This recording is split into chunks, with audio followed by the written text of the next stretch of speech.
नमस्कार दोस्तों, मैं आपका दोस्त मोहित कुमार दास। आज का हिंदी कहानी है जामुन का पेड़, जिसे कृष्ण चंद्र जी ने लिखा है। जामुन तो आपने खाया ही होगा, ये बहुत रसीली होती है। चलिए कहानी शुरू करते हैं। रात को बड़े जोर झक्कड़ चला। सेक्रेटेरिएट के लॉन में जामुन का एक पेड़ गिर पड़ा।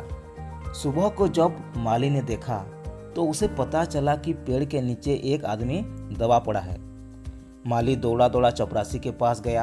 चपरासी दौड़ा दौड़ा क्लर्क के पास गया। क्लर्क दौड़ा दौड़ा सुपरिटेंडेंट के पास गया। सुपरिटेंडेंट दौड़ा दौड़ा बाहर लन में आया।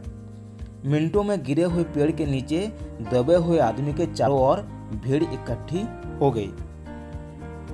बेचारा जामुन का पेड़ कितना फलदार था, एक क्लर्क बोला। और इसकी जामुनें कितनी रसीली होती थीं, दूसरा क्लर्क याद करते हुए बोला। मैं फलों के मौसम में झोली भर कर ले जाता था।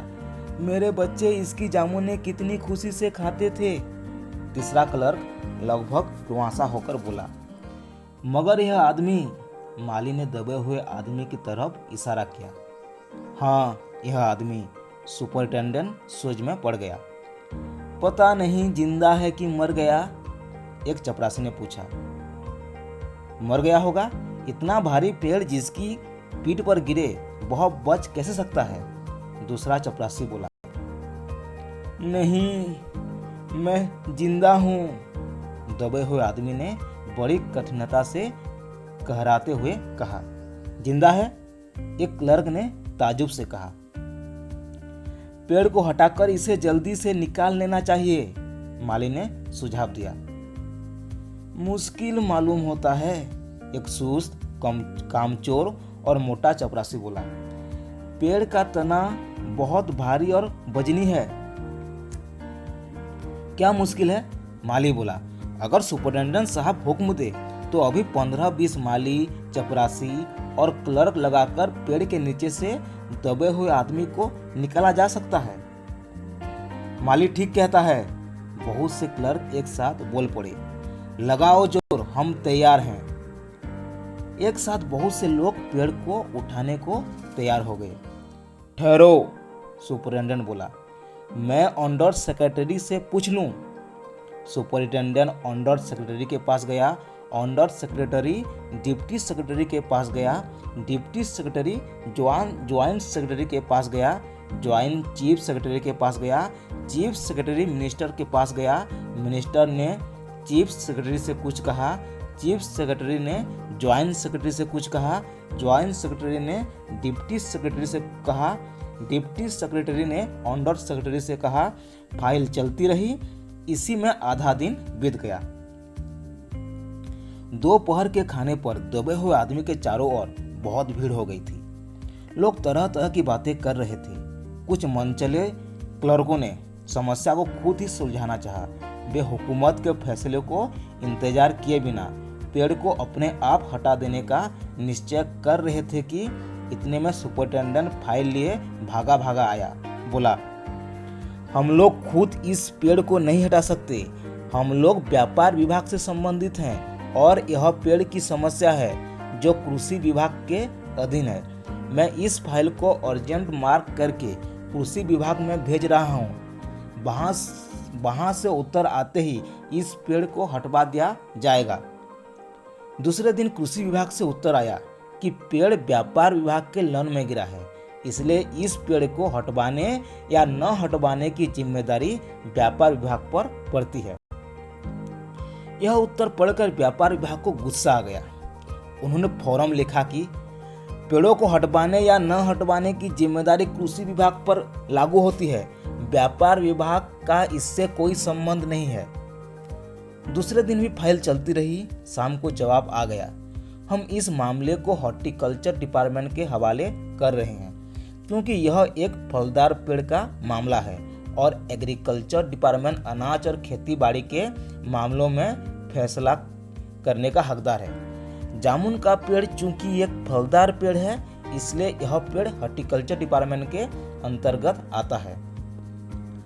रात को माली ने दबे हुए आदमी को दाल भात खिलाया, जबकि उसकी चारों तरफ पुलिस का पहरा था कि कहीं लोग कानून को अपने हाथ में लेकर पेड़ को खुद से हटवाने की कोशिश न करें। मगर एक पुलिस कांस्टेबल को दया आ गई और उसने मालिक को दबे हुए आदमी को खाना खिलाने की इजाजत दे दी। माली ने दबे हुए आदमी से कहा, तुम्हारी फाइल चल रही है, उम्मीद है कल तक फैसला हो जाएगा। दबा हुआ आदमी कुछ नहीं बोला। माली ने पेड़ के तने को ध्यान से देखकर कहा, अच्छा हुआ कि तना तुम्हारी कुल्हे पर गिरा, अगर कमर पर गिरता तो रीढ़ की हड्डी टूट जाती। दबा हुआ आदमी फिर भी कुछ नहीं बोला। माली ने फिर कहा, तुम्हारा यहाँ कोई बारिश है तो मुझे उसका अता पता बताओ, मैं उन्हें खबर देने की कोशिश करूंगा। मैं लावारिस हूँ, दबे हुए आदमी ने बड़ी मुश्किल से कहा। मालिक खेत पकड़ करता हुआ वहां से हट गया। तीसरे दिन हॉर्टिकल्चर डिपार्टमेंट से जवाब आ गया। बड़ा कड़ा जवाब था और व्यंग्यपूर्ण। हॉर्टिकल्चर डिपार्टमेंट का सेक्रेटरी साहित्य प्रेमी आदमी जान पड़ता था। उसने लिखा था, आश्चर्य है, इस समय जब हम पेड़ लगाओ स्कीम ऊंचे स्तर पर चला रहे हैं, हमारे देश में ऐसे सरकारी अफसर मौजूद हैं जो पेड़ों को काटने का सुझाव देते हैं, और वह भी एक फलदार पेड़ को, और वह भी जामुन के पेड़ को, जिसके फल जनता बड़ी चाव से खाती है। हमारे विचार से विभाग ऐसे फलदार वृक्षों को काटने की इजाजत नहीं दे सकता। अब क्या किया जाए? इस पर एक मनचले ने कहा, अगर पेड़ काटा नहीं जा सकता तो इस आदमी को ही काट कर निकाल लिया जाए। यह देखिए, उस आदमी ने इशारा से बताया, अगर इस आदमी को ठीक बीच में से यानी धड़ से काटा जाए तो आधा आदमी इधर से निकल जाएगा, आधा आदमी उधर से बाहर आ जाएगा और पेड़ वहीं का वहीं रहेगा। मगर इस तरह तो मैं मर जाऊंगा, दबे हुए आदमी ने आपत्ति प्रकट करते हुए कहा। यह भी ठीक कहता है, एक क्लर्क बोला। आदमी को काटने वाली युक्ति प्रस्तुत करने वाले ने भरपूर विरोध किया।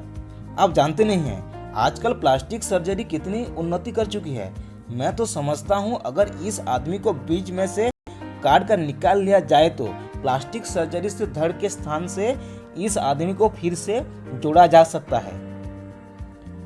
इस बार फाइल को मेडिकल डिपार्टमेंट में भेज दिया गया।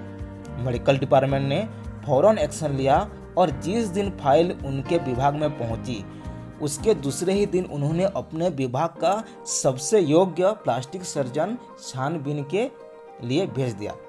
सर्जन ने दबे हुए आदमी को अच्छी तरह टटोल कर, उसका स्वास्थ्य देखकर, खून का दबाव देखा, नाड़ी की गति को परखा, दिल और फेफड़ों की जांच करके रिपोर्ट भेज दी कि इस आदमी का प्लास्टिक ऑपरेशन तो हो सकता है और ऑपरेशन सफल भी होगा, मगर आदमी मर जाएगा।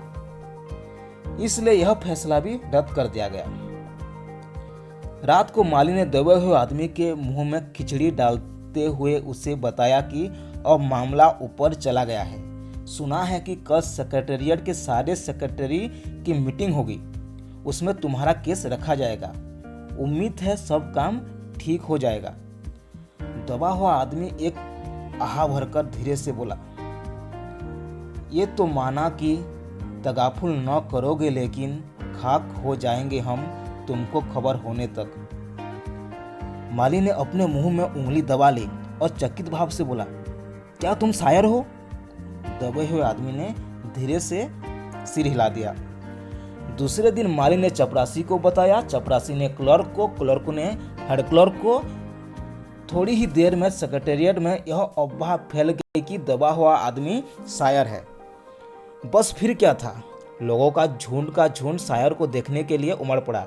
इसकी चर्चा शहर में भी फैल गई और शाम तक गली गली से शायर जमा होने शुरू हो गए। सेक्रेटेरिएट का लॉन भांति भांति के कवियों से भर गया और दबे हुए आदमी के चारों ओर कवि सम्मेलन का सा वातावरण उत्पन्न हो गया। सेक्रेटेरिएट के कई क्लर्क और अंडर सेक्रेटरी तक जिन्हें साहित्य और कविता से लगाव था, रुक गए। कुछ शायर दबे हुए आदमी को अपनी कविताएं और दोहे सुनाने लगे। कई क्लर्क उसको अपने कविता पर आलोचना करने को मजबूर करने लगे। जब यह पता चला कि दबा हुआ आदमी एक कवि है तो सेक्रेटरी के सब कमेटी ने फैसला लिया कि चूंकि दबा हुआ आदमी एक कवि है इसलिए इस फाइल का संबंध न एग्रीकल्चर डिपार्टमेंट से है न हॉर्टिकल्चर डिपार्टमेंट से है बल्कि सिर्फ कल्चरल डिपार्टमेंट से है। कल्चरल डिपार्टमेंट से अनुरोध किया गया कि जल्द से जल्द मामले का फैसला करके अभागे कवि को इस फलदार पेड़ से छुटकारा दिलाया जाए। फाइल कल्चरल डिपार्टमेंट के अनेक विभागों से गुजरती हुई साहित्य अकादमी के सेक्रेटरी के पास पहुंची। बेचारा सेक्रेटरी उसी समय अपनी गाड़ी से सवार होकर सेक्रेटेरिएट पहुंचा और दबे हुए आदमी से इंटरव्यू लेने लगा। तुम कवि हो? उसने पूछा। जी हाँ, दबे हुए आदमी ने जवाब दिया। किस उपनाम से शोभित हो? ओस। ओस? सेक्रेटरी जोर से चीखा। क्या तुम वही ओस हो जिसका गद्य संग्रह ओस के फूल अभी हाल ही में प्रकाशित हुआ है? दबे हुए कवि ने हुंकार में सिर हिलाया। क्या तुम हमारे अकादमी के मेंबर हो? सेक्रेटरी ने पूछा। नहीं। आश्चर्य है, सेक्रेटरी जोर से चीखा। इतना बड़ा कवि, ओस के फूल का लेखक और हमारे अकादमी का मेंबर नहीं है? उह, कैसी भूल हो गई हमसे। कितना बड़ा कवि और कैसी अंधेरी गुमनामी में दबा पड़ा है। गुमनामी में नहीं, एक पेड़ के नीचे दबा हूं। कृपया मुझे इस पेड़ के नीचे से निकालिए, अभी बंदोबस्त करता हूं। सेक्रेटरी फौरन बोला और फौरन उसने अपने विभाग में रिपोर्ट की। दूसरे दिन सेक्रेटरी भागा भागा कवि के पास आया और बोला, मुबारक हो, मिठाई खिलाओ। हमारी सरकारी साहित्य अकादमी ने तुम्हें अपनी केंद्रीय शाखा का मेंबर चुन लिया है। यह लो चुनाव पत्र। मगर मुझे इस पेड़ के नीचे से तो निकालो, दबे हुए आदमी ने कहरा कर कहा। उसकी सांस बड़ी मुश्किल से चल रही थी और उसकी आंखों से मालूम होता था कि वह घोर पीड़ा और दुख में पड़ा है। यह हम नहीं कर सकते, सेक्रेटरी ने कहा, और जो हम कर सकते थे वह हमने कर दिया है। बल्कि हम तो यहाँ तक कर सकते हैं कि अगर तुम मर जाओ तो तुम्हारी बीवी को वजीफा दे सकते हैं। अगर तुम दरखास्त दो तो हम वह भी कर सकते हैं। मैं अभी जिंदा हूँ, कवि रुक रुक कर बोला। मुझे जिंदा रखो। मुसीबत यह है, सरकारी साहित्य अकादमी का सेक्रेटरी हाथ मलते हुए बोला, हमारा विभाग सिर्फ कल्चर से संबंधित है। पेड़ काटने का मामला कलम दबाव से नहीं, आरी कुल्हाड़ी से संबंधित है। उसके लिए हमने फॉरेस्ट डिपार्टमेंट को लिख दिया है और अर्जेंट लिखा है।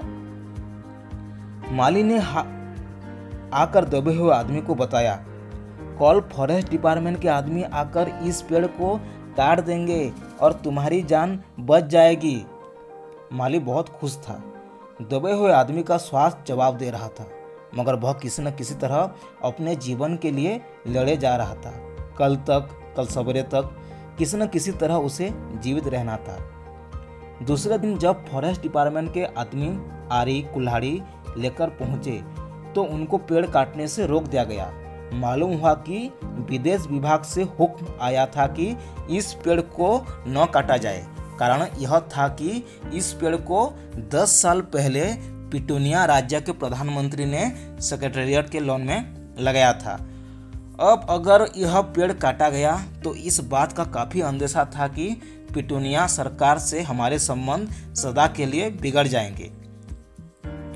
मगर एक आदमी की जान का सवाल है, एक क्लर्क चिल्लाया। दूसरी ओर 2 राज्यों के संबंधों का सवाल है, दूसरे क्लर्क ने पहले क्लर्क को समझाया। और यह भी तो समझो कि पिटूनिया सरकार हमारे राज्य को कितनी सहायता देती है। क्या हम उनकी मित्रता की खातिर एक आदमी के जीवन का भी बलिदान नहीं कर सकते?